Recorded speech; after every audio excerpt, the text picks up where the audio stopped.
మోషే సుఖోపవాసములలోని 16వ దినము. జలము, బలము, ఫలము 1. నిర్గమకాండము 17:8-16 వరకు. ప్రార్థన. దేవా, అపోస్తలుల దేవా, అపోస్తలుల కాలమందున్న ప్రవక్తల దేవా, సంఘం యొక్క పెద్దల దేవా, హతసాక్షుల దేవా, మిషనరీల దేవా, సువార్థికులందరి యొక్క దేవా, క్రైస్తవ సంఘం యొక్క దేవా, నీకు స్తోత్రము. సమస్తము నీవే జరుపుకొనుము. ఆమేన్. నిర్గమ 17వ అధ్యాయంలో 2 పాఠములు, 3 పాఠములు, 4 పాఠములు, 5 పాఠములు, 6 పాఠములు ఉన్నవి. ఈ కథలోని బైబిల్ అంతా ఇమిడి ఉంది. సంఘ చరిత్ర మాత్రమే గాక, పెండ్లి కుమార్తె సంఘ చరిత్ర మాత్రమే గాక, నీ చరిత్ర కూడా ఉన్నది. అంతేగాక నా చరిత్ర కూడా ఉన్నది. ఈ భాగంలో యుద్ధమును గురించి ఉన్నది, ప్రార్థనను గురించి ఉన్నది. ఈ అధ్యాయంలో ఇవి 2 కలిసి ఉన్నవి. ఇశ్రాయేలీలు బాగా త్రాగారు, అనగా సారా కళ్ళు కాదు కానీ కావలసిన మంచినీళ్ళు బాగా త్రాగారు గనుక యుద్ధము అవసరం. త్రాగినందుకు బలం వచ్చింది గనుక ఆ బలం ఎప్పుడు వాడాలి? యుద్ధంలో వాడాలి. అక్కడ అద్భుతకరమైన రీతిలో బండలో నుండి వచ్చిన నీరు త్రాగారు. కొండ మీద మోషే, అహరోను, హూరు ముగ్గురున్నారు. ఆ నీళ్ళ కదా వేరు.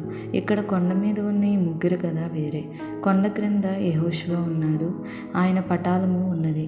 కొండపై ముగ్గురు, క్రింద యెహోషువ, ఆయన సైన్యము ఉన్నారు. అమాలేకీల శత్రు పటాలము వారికి ఎదురుగా ఉన్నది. ఈ 2 గుంపులకు ఇప్పుడు యుద్ధము. లోకంలో ఎవరికి జయము? ఎటువంటి వారికి జయము? బాగా త్రాగిన వారికి జయము. ఆ పటాలము వారు చెరువు నీళ్లు, మామూలు నీరు త్రాగారు. ఇశ్రాయేలీలు అద్భుతకరమైన బండ నీరు త్రాగారు. అదే అద్భుత నీరు, అనగా దేవుడు బండ నుండి తీసి ఇచ్చిన నీరు త్రాగారు. ఉదాహరణ, ఈ రాత్రిగానే సంస్కార భోజనం పుచ్చుకుంటే బజారులోని ద్రాక్షరసం రొట్టె తింటాము కానీ పరలోకంలో నూతన యెరూషలేములో జరిగే పెండ్లి విందప్పుడు అద్భుతకరమైన ద్రాక్షారసము త్రాగుదము. అది అన్నిటికంటే బలము గలది. అట్లే ఇశ్రాయేలీలు త్రాగినది అద్భుతకరమైన నీరుగాన ఇశ్రాయేలీలు ఎక్కువ బలము గలవారు. సైతాను ఏర్పాటు. యుద్ధము ఎప్పుడు చేయాలి? దేవుని జనం ఐగుప్తులో నుండి బయలుదేరి వెళ్ళే మార్గంలో జరిగించాలి. అప్పుడు ఏర్పాటు జనం వాగ్దాన దేశపు వెళ్లకుండా చేరకుండా చేయాలి. ఇది సైతాను యొక్క ఏర్పాటు. ఇశ్రాయేలీలు ఏమి విడిచి వచ్చిరి? ఐగుప్తు విడిచిపెట్టి బయటకు వచ్చిరి.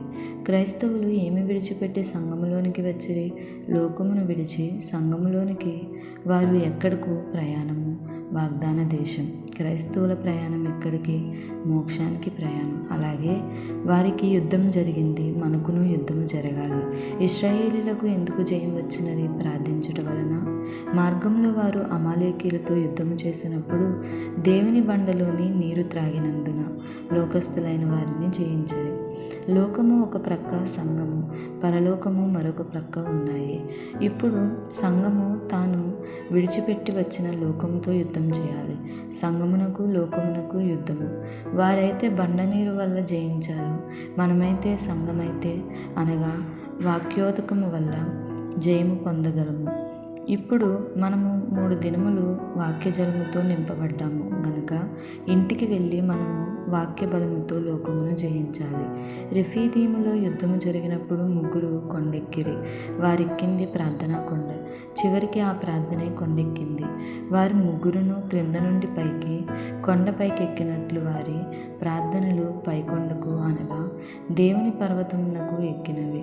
మన ప్రార్థనలు కూడా దేవుని సింహాసనము వరకు ఎక్కవలెను.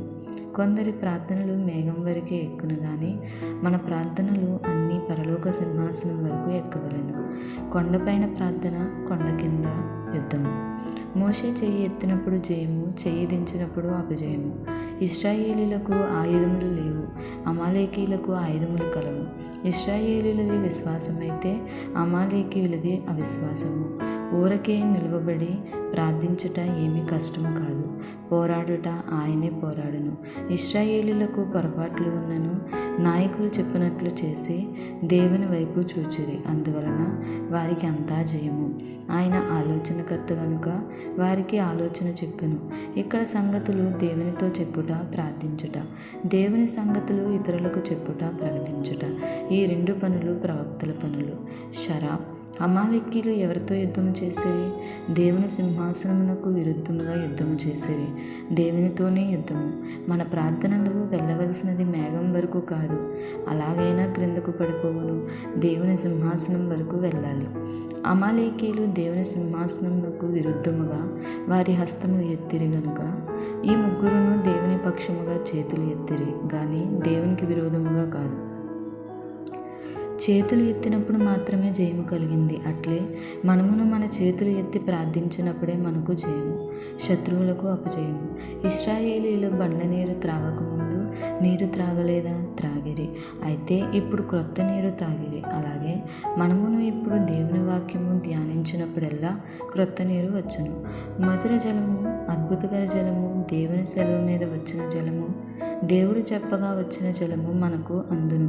ఇక్కడ 2 కథలు కలువు. కొండ మీద మోషే చేతులెత్తి ప్రార్థించినప్పుడు క్రిందనున్న యెహోషువ, ఇశ్రాయేలీయులు కత్తి చేత శత్రువులను హతము చేసిరి. మనము ఎఫెసీ 6:17లో దేవుని వాక్యమునకు పెట్టు ఒక పేరు, పరిశుద్ధాత్మ ఇచ్చే ఖడ్గము.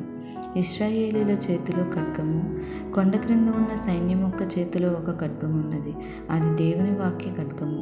ఒకసారి దేవుని వాక్యం వచ్చింది, నీవు వెళ్ళి యుద్ధము చేయమని. రెండవసారి ఆయన వాక్యం వచ్చి శత్రువులను హతము చేసింది.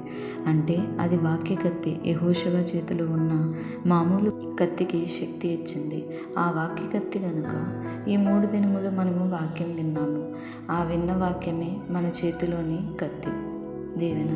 ఆయన వాక్య ఖడ్గము నుండి వాక్కు పొంది ఆ వాక్య ఖడ్గముతోనే శత్రువును సంహరించుటకు కావలసిన తెగింపును, నేర్పును పెండ్లి కుమారుడు నేడు మనకు దయచేయును గాక.